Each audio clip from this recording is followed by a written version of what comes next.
Hello guys, అందరికీ నమస్తే. Today special దోసకాయ పచ్చడి అండి. దోసకాయ పచ్చడిని పచ్చిమిర్చి కాకుండా ఎండుమిర్చి కాంబినేషన్లో చేయబోతున్నాను. మీరు కూడా తప్పకుండా చూసి ట్రై చేసుకోండి. ఇది వర్షాకాలం కదా, సో అందుకే పచ్చిమిర్చి అయితే కోల్డ్ అవుతుందని నేను ఎండుమిర్చి కాంబినేషన్లో చేద్దామని ఫిక్స్ అయ్యాను. సో ఎండుమిర్చి కాంబినేషన్లో దోసకాయ పచ్చడిని ఏ విధంగా ప్రిపేర్ చేసుకుందామో చూద్దామా. Let's start the video. దీనికోసం అయితే 2 దోసకాయలు తీసుకున్నాను. 2 దోసకాయలు తీసుకొని వాటిని అయితే చెక్కుతూ తీసుకొని సన్నగా కట్ చేసి పెట్టుకొసుకున్నాను. మరీ సన్నగా కాకుండా మరీ లావుగా కాకుండా మీడియం సైజులో కట్ చేసి పెట్టుకున్నాను. ఈ విధంగా కట్ చేసి పక్కకైతే పెట్టేసుకున్నాను. ఒక కడాయి అయితే పెట్టేసుకొని కొద్దిగా ఆయిల్ వేసుకొని కొద్దిగా జీలకర్ర కూడా యాడ్ చేసుకున్నాను. కొద్దిగా శనగపప్పు, కొద్దిగా మినపప్పు యాడ్ చేసుకున్నాను. మీరు ఇదే టైంలో పల్లీలు కూడా యాడ్ చేసుకోవచ్చు. పల్లీలు యాడ్ చేసుకుంటే పచ్చడి అనేది నిల్వ ఉండదు. సో నేను పల్లీలు అనేది స్కిప్ చేస్తున్నాను. మీకు టేస్ట్ కావాలంటే పల్లీలు యాడ్ చేసుకొని టేస్ట్ అనేది బాగుంటుంది, కానీ స్టోర్ మాత్రం అస్సలు ఉండదు.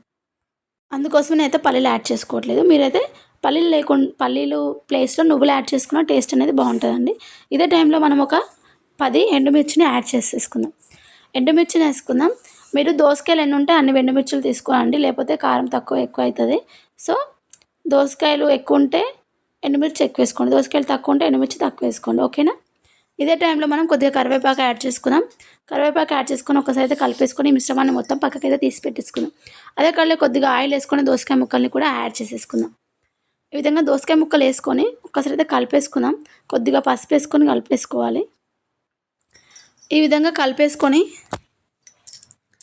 కొద్దిగా చిన్న నిమ్మకాయ సైజ్ అంతా చింతపండు కూడా యాడ్ చేసుకుంటే బాగుంటుందండి.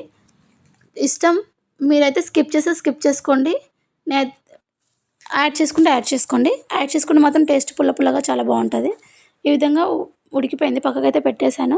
మనం ముందుగా మిరపకాయలు తీసుకున్నాం కదా, వాటిలో కొద్దిగా రాళ్ళు ఉప్పు వేసుకొని ఒక పెద్దది ఎల్లు రెబ్బను తీసుకొని పొట్టు తీసి అందులో యాడ్ చేసేసుకున్నాం. దీన్ని చిన్నగా సోక్ చేసుకొని పక్కకైతే ఈ విధంగా సోక్ చేసుకొని అందులోని దోసకాయ ముక్కల్ని యాడ్ చేసుకొని మరొకసారి మిక్స్ చేసుకుందాం. ఈ టైంలోనే సాల్ట్ చెక్ చేసుకొని పక్కకైతే పెట్టేసుకోండి.